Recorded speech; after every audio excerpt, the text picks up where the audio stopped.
right back in the playoff mix? No.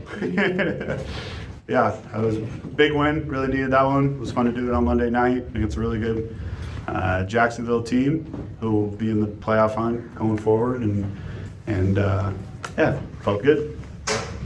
Jake, do you have a favorite moment from this game? I mean, you have a million great throws, so many big moments. Was there one that stands out to you above the rest? I think just the last drive, knowing that, once they won the toss and got the ball, just basically, all right, we need a field goal. And so there's a couple of third down throws that I think were big there.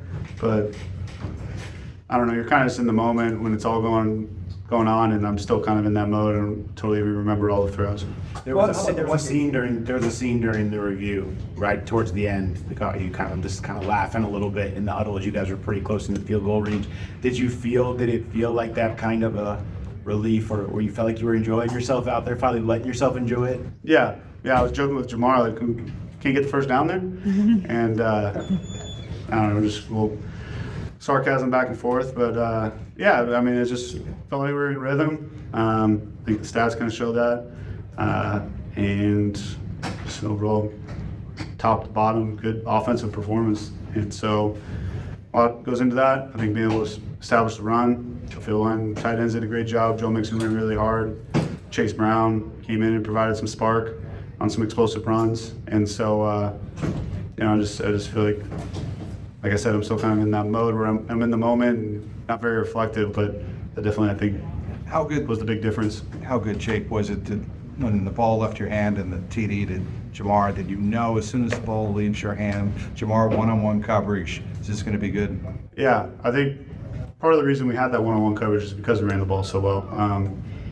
I think if you don't establish the run early like that, we're not going to have one-on-ones with guys like Jamar and T on the outside. And so I did not see any of the throw. I threw it, got hit, and then kind of just watched him run. And then I saw him turn around near the goal line. And I was just thinking, why is he turning around? And they said it's because he was getting disrespectful. Zach said, I just had two things.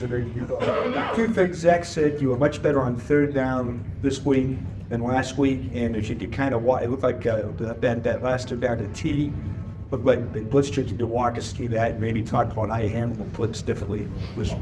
Yeah, I mean, just against the Steelers, we're in a lot of five-man protection, trying to help on the edges, which makes a lot of sense with the two guys that Pittsburgh has this week. A little bit more 6- and 7-man protection, and mixed it up a little bit. And so the difference between 5- and 6-man protection for a quarterback is huge because you just send it one way. I know where my issues are, and I felt like I played with better eyes because of that. And so I think that was kind of my main takeaway from the Pittsburgh game is, I'm peeking over here to make sure I'm not hot, and then I'm trying to go through a read and deliver it on time. And my eyes were just kind of all over the place, and so that was kind of a big thing coming into this week is just eye discipline. Was today emotional for you? Surprisingly, no. I don't know why, but not really. Maybe is that a result of the confidence you've been talking about all year? Yeah, I mean, I don't really know why. I think it was partially because it came down to the wire, and I feel like I played my best football when I'm just calm and not really thinking about anything outside of what is in my control, which is just operating on offense and staying calm and delivering the ball to our playmakers. Hey, that 8-yard completion to TB towards the end of regulation that led to the field goal to put you guys up, how important was it to get something positive yard-wise, and how much was that the thought process of not trying to force a first down, but get something to get back towards field goal range? When are you referring to? The one TB on an 8-yard out route got it down to about the 36 that allowed Evan to come and keep the field. Yeah, I think it was like third and really long. So anytime you're in that situation, you kind of start to think about the field goal and just trying to get it in range. And Evan made some huge kicks, which was awesome. And but yeah, I think that's kind of just the coaches kind of handle that a little bit more with the play call. And so once they call a play that maybe we wouldn't normally run on 3rd and 15 or whatever it was, for me it's just kind of the same read.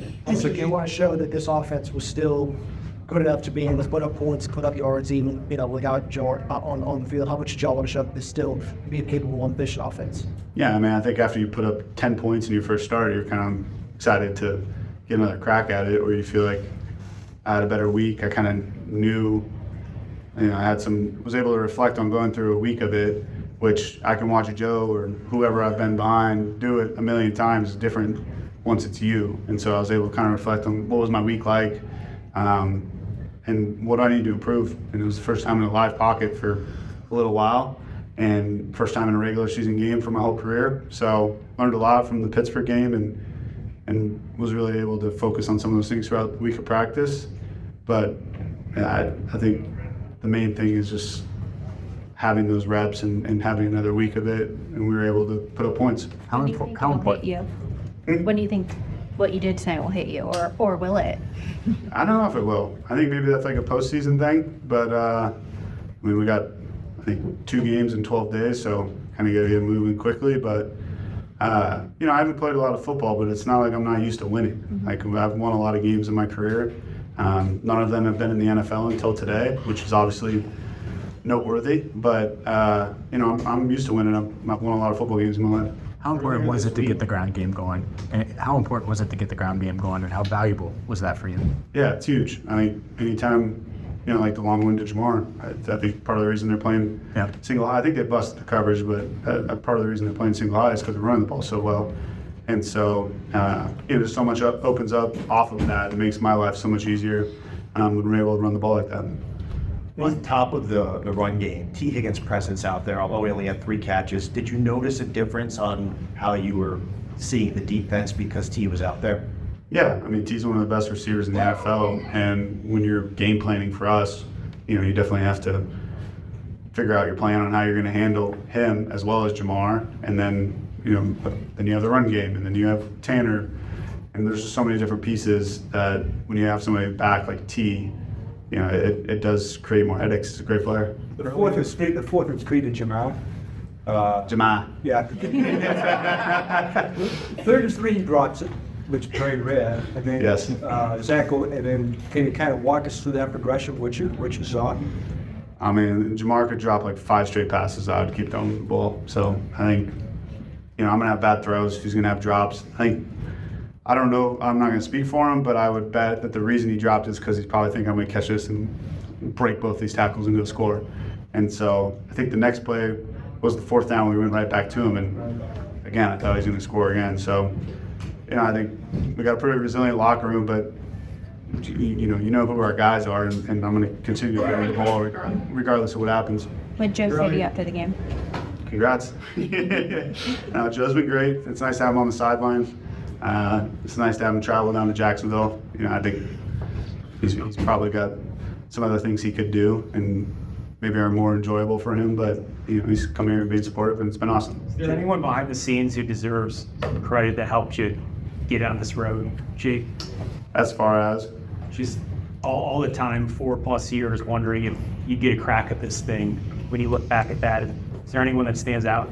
probably my girlfriend. It's been a long road, a lot of moving, a lot of, am I going to make a team? Am I going to make any money, or am I going to make, just like some of those real life chaos and kind of what happens behind the scenes. She's been very supportive, and that's been awesome to have. And somebody very calm, and that's why you always date someone smarter than you. Was there something going on in that last drive of regulation? Teddy said he was going to be a wanted man if that field goal, like a couple of false starts with her. Yeah, I think we just had some issues on the snap, procedure and all that. But I don't know. Glad he made the kick though. Earlier this week, you spoke about how quarterbacks on the beginning of the season, it takes them a few weeks, then they start to hit a plateau, I think is the word you used. And you said you're not there yet, this is going to be your second start. Wayne, do you think that there's more before you plateau?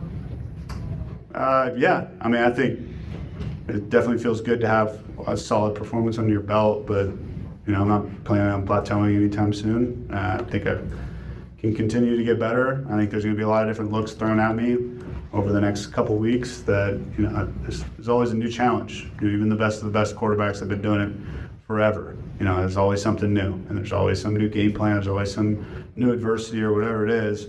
And so, I'll be focused on continuing to improve, continuing to grow as a quarterback, and just keep playing every week. Do you think this sets the standard for you and the team and the offense specifically going forward for what your potential is? Yeah. I mean, I think on Wednesday or whatever day I do my press conference now, I said that it's never as good as you thought, never as bad as you thought. And so I'm sure there's going to be something where, I'm watching it, and it usually has to do with how the game went. When you win, you're like, man, I'm the greatest player ever. And then you watch the tape, you're like, maybe a couple things I got away with or something. And so there will be something. Nobody plays a perfect game. So I'll have something on a short week to get ready for Indy, and but it does feel good to have a solid performance What are you under gonna do your with the belt. game ball? With the game ball, I don't know. Hopefully not lose it. I struggle with memorabilia because I always lose it. So we got to figure out something